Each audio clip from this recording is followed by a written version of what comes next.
Assalamualaikum warahmatullahi wabarakatuh. Oke, bersama saya Fendi, saya seorang agent properti. Nah, di sini saya akan menjelaskan sedikit tentang KPR. Nah, untuk kalian yang ingin mencari rumah atau membeli rumah, kalian mungkin tidak asing yang namanya KPR. Tapi kalian harus tahu lebih detailnya. Nah, KPR adalah kredit pemilikan rumah. Nah, di sini dalam KPR kalian akan dibantu oleh dua sistem bank. Yang pertama yaitu sistem bank syariah, dan yang kedua adalah sistem bank konvensional. Nah, di sini kita akan menjelaskan dulu sistem yang digunakan oleh bank konvensional. Nah, jadi ketika kita ingin membeli suatu produk, suatu barang ya, berupa rumah itu ya, kita akan mengajukan pinjaman kepada bank konvensional. Nah, dari bank konvensional akan meminjami kita berupa dana yang nanti akan kita gunakan untuk membeli rumah. Nah, dari sini bank konvensional akan mengambil untung, guys.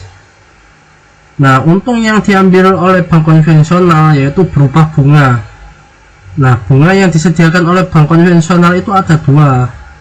Yang pertama bunga flat, dan yang kedua yaitu bunga floating ya, sistem flat dan sistem floating namanya. Nah, dari kedua sistem ini kalian akan memilih salah satunya, dan sekarang yang lagi ditawarkan ya, yang banyak ditawarkan adalah sistem flat untuk sistemnya. Nah, dari sini ketika sudah memilih salah satu, maka kita akan mendapatkan rumah yang mau kita beli. Nah, seperti itu. Nah, ini untuk bank konvensional. Sistemnya bank menyediakan uang ya, dan bank mengambil untung dengan bunga yang sudah ditetapkan dengan dua sistem tadi, flat atau floating. Nah, untuk bank syariah sendiri, nah sebentar, di sini akan saya jelaskan untuk bank syariah. Bank syariah akan membeli rumah yang kita pilih ya. Bank syariah akan membeli rumah yang kita pilih, kemudian akan dijual lagi kepada kita, guys. Jadi misalkan bank syariah ini kita memilih rumah dengan harga 500 juta. Nah, kemudian rumah tersebut kita ajukan kepada bank syariah untuk membantu kita melakukan proses pembelian. Nah, dari sini bank syariah akan membeli rumah tersebut dengan harga yang sudah ditetapkan yaitu 500 juta. Nah, kemudian akan menjualnya kembali dengan harga yang sudah di markup oleh bank syariah ya, dengan harga yang sudah dinaikkan oleh bank syariah. Nah, kemudian kita akan membeli rumah tersebut dari bank syariah dengan proses mencicil.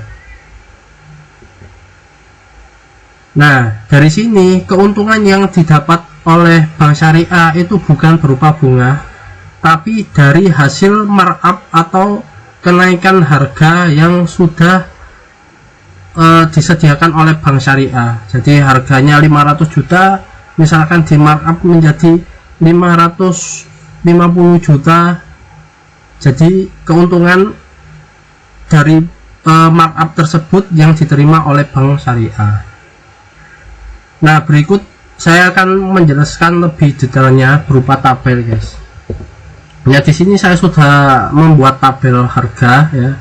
Di sini saya buat KPR, terus harga rumah, biaya cicilan, dan juga margin atau bunga yang nantinya akan menjadi keuntungan dari pihak bank itu sendiri, guys.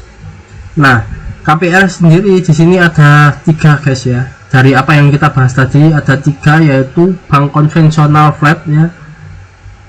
Bank konvensional maksudnya dengan sistem flat. Nah, di sini ada dengan sistem floating.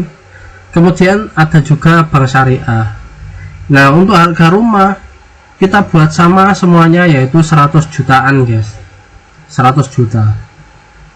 Nah, Untuk tenor yang kita pilih ini kita buat sama semuanya biar lebih jelas, yaitu tenornya 5 tahun guys. Nah dari sini saya buatkan asumsi, saya buat simulasi ya, untuk bunga yang disediakan oleh bank dan juga margin yang disediakan oleh bank syariah.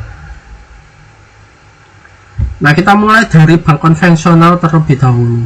Harga rumah 100 juta, kemudian bunga yang disediakan per tahunnya oleh bank konvensional yaitu 10%. Jadi 10% ini akan kita kalikan 5 tahun untuk tenor kita tadi guys ya. Jadi akan kita kalikan 5 tahun, ketemunya 150 juta. Nah 150 juta ini berarti kita akan membayar per tahunnya yaitu 30 juta guys. Nah kita bayangkan nanti meskipun ada inflasi ya, harga yang sudah ditetapkan ini tidak akan terdampak. Jadi kita akan membayar tetap dengan harga 150 juta di awal tadi guys. Nah sekarang saya akan membahas untuk bank dengan sistem floating, bank konvensional dengan sistem floating ya. Harga untuk unit yang tersedia yaitu 100 juta sama. Namun di sini bunga yang disediakan oleh pihak bank itu lebih rendah dari bank konvensional, yang dari bank dengan sistem flat, lebih rendah dengan sistem flat ya guys ya. Jadi kalau flat tadi 10%, floating lebih rendah 9%. Tapi ada perbedaannya. Jika suatu saat terjadi kenaikan mata uang, di sini saya simulasikan potensi kenaikan 3-5%, maka harga yang kita bayar per tahunnya bukan lagi 29 juta, melainkan 9% ini akan kita jumlahkan dengan kenaikan saat itu guys. Misalkan di sini 5%, berarti 9 ditambah 5 ya ketemu 14%. Jadi yang harus kita bayar ya, misalkan 2 tahun itu kita bayar 9%, berarti sisanya 3 tahun ini kita akan menyesuaikan dengan kenaikan pada masa itu. Misalkan kenaikannya 5%, berarti yang kita bayarkan bukan 9% tapi 14%. Nah seperti itu guys. Nah bedanya lagi dengan bank syariah, kita membeli rumah dengan budget yang sama yaitu 100 juta, dibeli bank 100 juta. Nah tapi di sini bank mengambil keuntungan yaitu 20%. Nah 20% dari 100 juta yaitu 120 juta. Nah 120 juta itu yang harus kita bayar. Jadi 120 juta akan kita bayar dengan per tahun, cicilan per tahun yaitu 24 juta selama 5 tahun. Nah setelah itu jika ada potensi kenaikan, jika ada inflasi, akad yang sudah kita peroleh dari bank syariah ini tidak akan terdampak. Jadi kita akan tetap membayarnya dengan harga 120 juta yang sudah ditetapkan di awal, dan malahan ketika terjadi inflasi kita akan diuntungkan. Kenapa? Karena nilai mata uang yang tinggi tapi kita membayar dengan harga yang lebih rendah. Nah seperti itu guys. Jadi dari sini kalian bisa melihat mana yang menguntungkan untuk kalian dan mana yang menurut kalian merugikan. Nah untuk pertanyaan lebih lanjutnya kalian bisa tanyakan di kolom komentar. Nah oke, sampai di sini dulu penjelasan saya. Terima kasih. Assalamualaikum warahmatullahi wabarakatuh.